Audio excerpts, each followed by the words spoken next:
மாணவ செல்வங்களே, இப்போ நம்ம பார்க்க போகிறது ஃபர்ஸ்ட் வால்யூமில் லாஸ்ட் சாப்டர், அதாவது dissolution of a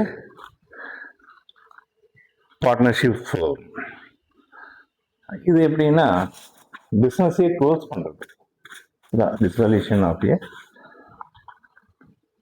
partnership firm. இப்போ இதெல்லாம் டைட்டில் பொறுத்த வரைக்கும் பார்த்தீங்கன்னா இதெல்லாம் தேரி உங்களுக்கு. இப்போ நான் உங்களுக்கு நேரடியாகவே எக்ஸசைஸ் சம், அதாவது நியூமரிக்கல் கொஸ்டின்ஸ் வர போகிறேன். அதுக்கு அடுத்தது இந்த சாப்டர் பற்றி சொல்லி ஆகணும். அதாவது 6 மார்க் கொஸ்டினில் கண்டிப்பாக வரக்கூடிய ஒரு கொஸ்டின். 6 மார்க் கொஸ்டினில் இன்கேஸ் கேட்கலன்னா கண்டிப்பாக 4 மார்க் கொஸ்டின்ஸில் கேட்டுருவாங்க. இன்னொன்று, ரொம்ப ஈஸியாக நம்ம இந்த சாப்டரை கவர் பண்ணிடலாம். ஆனால் பார்க்கும்போது ஒரு என்னமோ கன்ஃபியூஸ் ஆகிற மாதிரியே கொடுத்துருப்பாங்க. அதெல்லாம் நம்ம எடுத்துக்காம தெளிவான ஒரு பாயிண்ட் ஆஃப் வியூவில் போய் நம்ம இந்த சாப்டர் எப்படி டேக் ஓவர் பண்ணுறதுன்னு சொல்லி பார்த்துப்போம். அதுக்கு அடுத்தது இந்த சாப்டரில் பொறுத்த வரைக்கும் மேக்ஸிமம் பார்த்தீங்கன்னா 6 மார்க், அப்படி இல்லைன்னா 4 மார்க் கொஸ்டின்ஸ் கண்டிப்பாக வந்துடும். இதுக்கு அடுத்தது அட்டன் பண்ணுறது ரொம்ப ஈஸி. இது வரைக்கும் செகண்ட் சாப்டரில் அட்மிஷன் ஆஃப் ஏ பார்ட்னர், அதே அடுத்தது தேர்ட் சாப்டரில் retirement / death of a partner. இப்போ இதெல்லாம் பார்க்கும்போது கொஸ்டின்ஸ் பார்த்தீங்கன்னா இப்போ இதுக்கும் அந்த 2 சாப்டருக்கும், அதாவது second chapter and then third chapter எல்லாத்துக்கும் பார்த்தீங்கன்னா கொஸ்டின் ஒரே மாதிரியாக இருக்கும். கொஸ்டினை படித்து பார்க்கும்போது முதல்ல பார்ட்னருடைய பேர் கொடுத்துருப்பாங்க, அதுக்கு அடுத்தது அவங்க ஷேர் பண்ணக்கூடிய ரேஷியோ கொடுத்துருப்பாங்க, அதுக்கு அடுத்தது கீழே அசட்ஸ் அண்ட் லைபிலிட்டிஸ் கொடுத்துருப்பாங்க. என்ன சார் இது எல்லாமே பார்த்தீங்கன்னா ஒரே டைப்பில் இருக்கு, எப்படி சார் கண்டுபிடிக்கிறது? இப்போ 2வது சாப்டரையும் 3வது சாப்டரையும் எப்படி கண்டுபிடிச்சிங்க? அந்த கீழே பேலன்ஸ் ஷீட்டு கீழே வரக்கூடிய அந்த லைனை வச்சு தான் நம்ம கண்டுபிடிச்சோம். கண்டிப்பாக கொடுத்துருவாங்க. இப்போ 2வது சாப்டர்னா அட்மிஷன் ஆஃப் ஏ பார்ட்னர் அல்லது பார்ட்னர் அட்மிட்டட் அப்படின்னு கொடுத்துருப்பாங்க. இது 3வது சாப்டர்னா retirement or death of a partner அப்படின்னு சொல்லி அந்த ஒரு க்ளூ ஒன்று கொடுத்துருப்பாங்க. அதே மாதிரி இந்த 4th சாப்டர்னு சொல்லி நம்ம எப்படி ஃபைண்ட் அவுட் பண்ணுறதுன்னா பார்ட்னர்ஷிப் ஃபார்ம் டிசால்வ் அல்லது டிசொல்யூஷன் அப்படின்னு சொல்லி கொடுத்துருப்பாங்க. இதை வச்சு தான் நம்ம 4th சாப்டர் அப்படின்றத முடிவுக்கு போகணும். இன்னொன்று பொறுத்த வரைக்கும் எந்த பேட்டர்னில் Journal entries, first Journal entries தான் இதுக்கு கேட்கக்கூடியது. ஜேர்னல் என்ட்ரிஸ் பொறுத்த வரைக்கும் ஃபஸ்ட்டு ஒரு 8 சம் வரைக்கும் ஜேர்னல் என்ட்ரிஸ் வரும்னு நினைக்கிறேன். 8 10 வரைக்கும் வரும் ஜேர்னல் என்ட்ரிஸ். அதுக்கு அடுத்தது தான் அந்த கொஸ்டின்ஸ் போவீங்க. இப்போ நம்ம ஒவ்வொரு பார்ட்டுக்கும் ஜேர்னல் என்ட்ரிஸ் வரும்போது கொஸ்டினை காட்டி தான் நான் உங்களுக்கு எக்ஸ்பிளைன் பண்ணுவேன். அப்போ உங்களுக்கு ஈஸியாக அது புரிய ஆரம்பிச்சிடும். நம்ம ஆரம்பிக்கிறதுக்கு முன்னாடி உங்களுக்கு இன்னொரு செய்தி சொல்லணும். இப்போ second chapter and then third chapter இதில் பார்த்தீங்கன்னா அசட்ஸ் அண்ட் லைபிலிட்டிஸை ரீவேல்யூ பண்ணுவாங்க. அப்போ அங்கே நீங்கள் போடக்கூடிய அக்கௌண்ட்டுக்கு பேர் ரீவேல்யூஷன் அக்கௌண்ட். அதே இங்கே பொறுத்த வரைக்கும் அந்த ரீவேல்யூஷன்லாம் கிடையாது. இங்கே ஓன்லி ரியலைசேஷன் அக்கௌண்ட். அதுக்கு அடுத்தது partners capital account as it is. அதுக்கு அடுத்தது பேங்க் அக்கௌண்ட் அல்லது கேஷ் அக்கௌண்ட். அதோட முடிஞ்சு போச்சு. இங்கே பேலன்ஸ் ஷீட்டு வராது. ஆனால் அதே 2வது சாப்டர் 3வது சாப்டர் பார்த்தீங்கன்னா ரீவேல்யூஷன் அக்கௌண்ட், அடுத்தது பார்ட்னர்ஸ் கேபிட்டல் அக்கௌண்ட், அடுத்தது பேங்க் அக்கௌண்ட் போட்டால் போடலாம். கடைசியாக பேலன்ஸ் ஷீட்டோட தான் முடியும். இது 2வது சாப்டர்லையும் 3வது சாப்டர்லையும். இது 4வது சாப்டர் டிசொல்யூஷன் ஆஃப் ஏ பார்ட்னர்ஷிப்பில் பொறுத்த வரைக்கும் பார்க்கும்போது பேலன்ஸ் ஷீட்டு கிடையாது. இப்போ ஆரம்பிக்கும் போது ஃபர்ஸ்ட் கொஸ்டின் நான் இப்போ படிக்க போகிறேன். அதுதான் உங்களுக்கு வீடியோவில் காட்டிகிட்டு இருக்கேன். அந்த கொஸ்டின் நான் அப்படியே படித்து எக்ஸ்பிளைன் பண்ணுறேன். இப்போ பாருங்கள். Journalise the following transactions regarding realisation expenses. அதாவது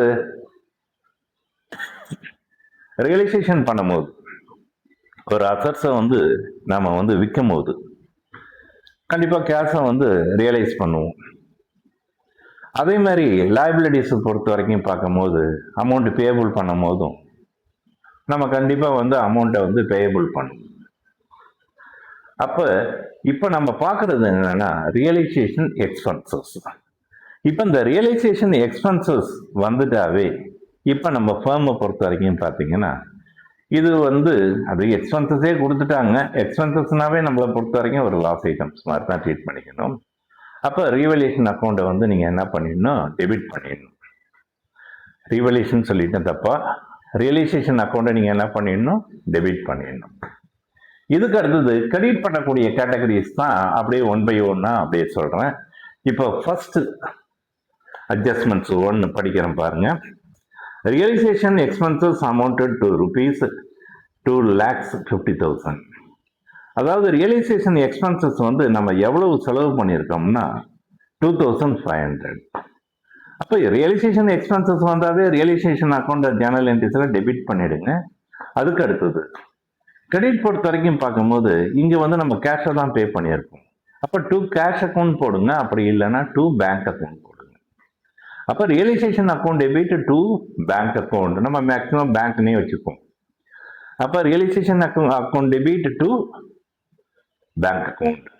இது ஃபர்ஸ்ட் கேட்டகரிஸுக்கு. இப்போ நான் கொஸ்டினை படிச்சு தான் உங்களுக்கு எக்ஸ்பிளைன் பண்ணிட்டு இருக்கேன். ஆன்சர் நான் உங்கள்கிட்ட காட்டுறேன், உங்களுக்கு டிஸ்பிளே பண்ணிடுறேன். Realization expenses amounted to rupees 3,000 were paid by Ashok, one of the partner. இப்போ இந்த ரியலைசேஷன் எக்ஸ்பென்சஸ் 3,000 ரூபாய் ஆயிருக்கு.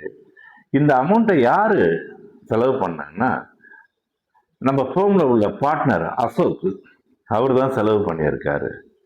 அப்போ realisation account debit 2 bank account போடக்கூடாது.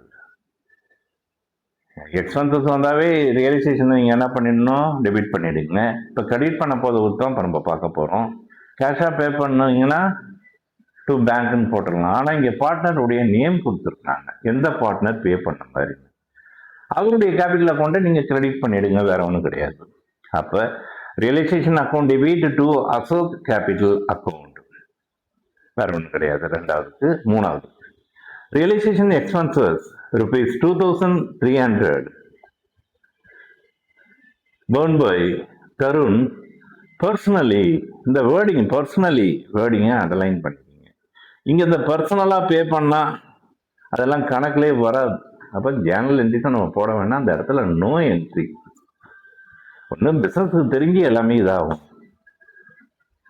இதில் பர்சனலாக பே பண்ணலாம் பொறுத்த வரைக்கும் நோ என்ட்ரியில் வரக்கூடியது. அடுத்தது Amit, a partner, was appointed to realize the assets at a cost of rupees 4,000. The actual amount of realization amounted to rupees 3,000.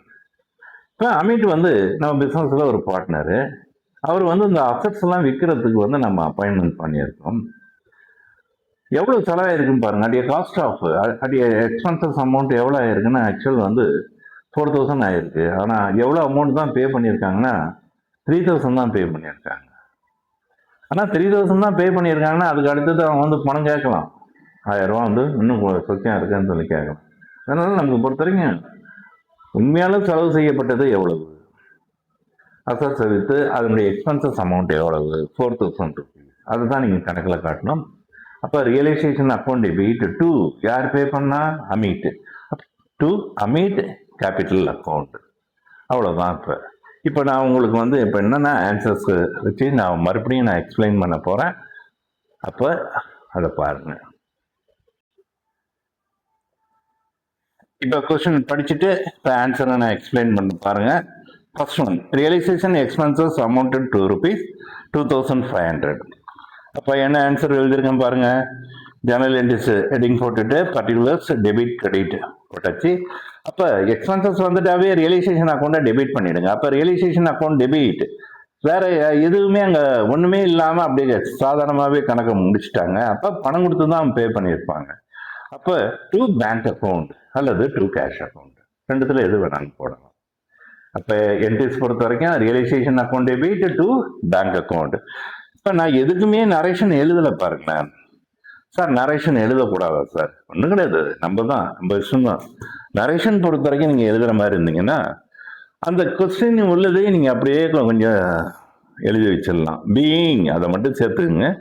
Expenses on realisation அப்படின்னு நிப்பாட்டிங்க. இல்லைன்னா எக்ஸ்பென்சஸ் ஆன் ரியலைசேஷன் பெய்டு, எது வேணாலும் எழுதலாம் நீங்க. அடுத்தது செகண்ட் கொஸ்டின் படிக்கிறேன் பாருங்க. Realisation expenses amounted ₹3,000 were paid by Ashok, one of the partner.